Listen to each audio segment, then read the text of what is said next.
স্বাগত সমস্ত শিক্ষার্থী বন্ধু। বাংলা ক্লাসে তোমার পাশে আমি ডিএস। আমরা কারক আলোচনা করছিলাম।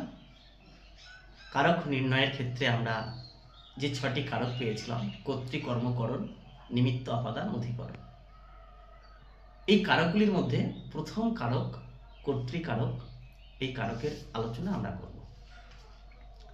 একটা বিষয় কিন্তু মাথায় রাখতে হবে, আমরা অনেক সময় কারকটা নির্ণয় করলাম, কিন্তু কারক নির্ণয়ের ক্ষেত্রে ছোট্ট একটি ভুল হয়ে গেল। আমরা লিখে দিলাম কর্তাকারক, কর্তয়ের আকার, কর্তাকারক।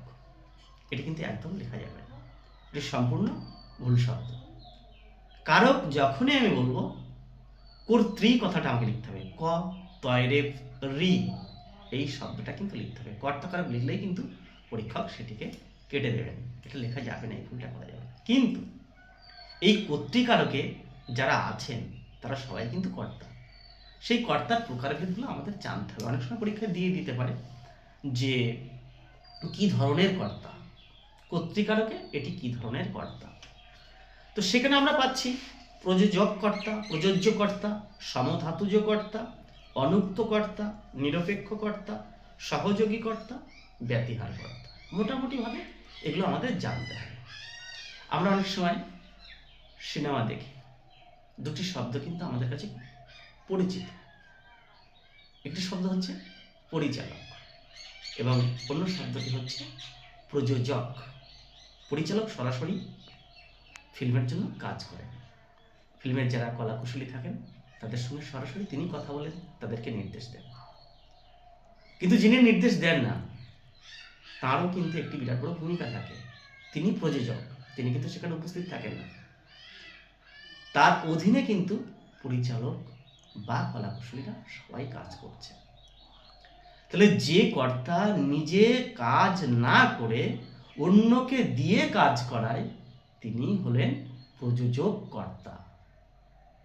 মা শিশুকে দুধ খাওয়াচ্ছে, তাহলে এখানে শিশু কিন্তু দুধটা খাচ্ছে, মা কিন্তু খাওয়াচ্ছেন, মা কিন্তু খাচ্ছেন না। তাহলে কাজটা করছে কে? শিশু করছে। কাজটা করাচ্ছেন কে? মা করাচ্ছেন।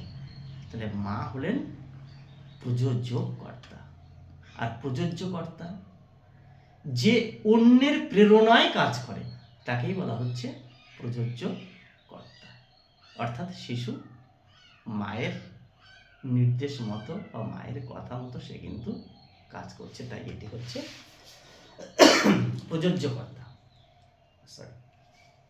এবারে সমধাতুজ কর্তা, অর্থাৎ একই ধাতু থেকে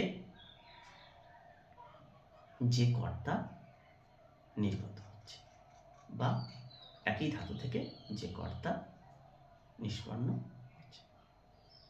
তাহলে ধাতু কথাটি যখন আমরা বলছি তখন কিন্তু ক্রিয়া কথাটি আসছে।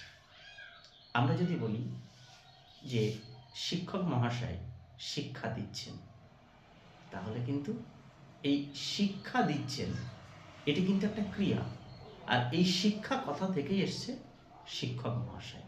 তাই এই কর্তাকে আমরা বলবো সমধাতুজ কর্তা।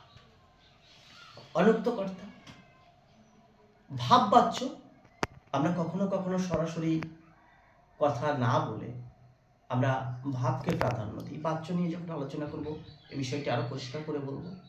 ভাববাচ্যের যে কর্তা থাকেন সেই কর্তাকে আমরা বলি অনুক্ত কর্তা।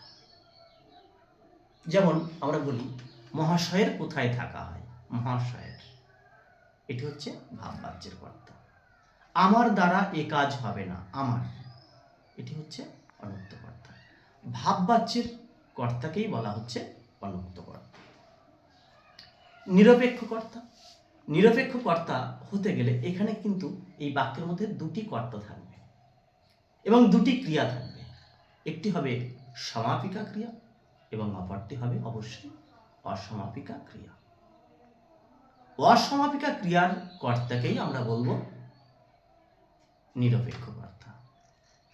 যেমন একটি বাক্য যদি আমরা দেখি যে সূর্যোদয় হলে পদ্ম ফোটে বা সূর্য উঠলে পদ্ম ফোটে, তাহলে এখানে উঠলেটা হচ্ছে অসমাপিকা ক্রিয়া এবং ফুটেটা হচ্ছে সমাপিকা ক্রিয়া।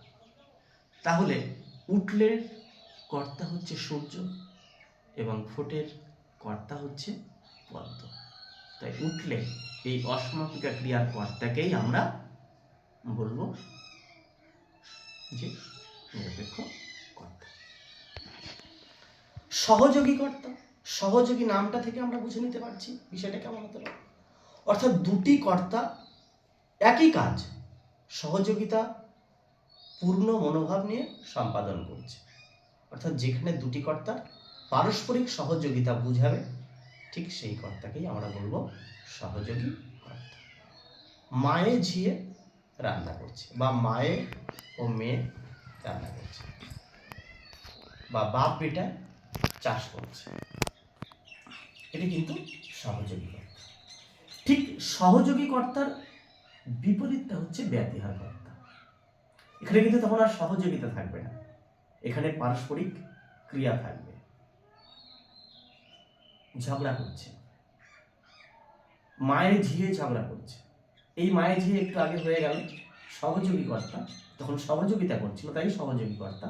আর ঠিক উল্টো যখন বিক্রিয়া করছে, পরস্পর অসহযোগিতা করছে, তখন কিন্তু সেটা হয়ে যাচ্ছে ব্যতিহার কর্তা। মায়ের ঝিয়ে ব্যতিহার কর্তা, বাপে বেটায় ঝামেলা করছে, এটা হয়ে যাবে ব্যতিহার কর্তা। কুকুরে কুকুরে কামড়াকামড়ি করছে, ব্যতিহার কর্তা কুকুরে কুকুরে। রাজায় রাজায় যুদ্ধ হয়, ব্যতিহার কর্তা। কর্তার মোটামুটি ভাগগুলো আমি আলোচনা করলাম। ধন্যবাদ।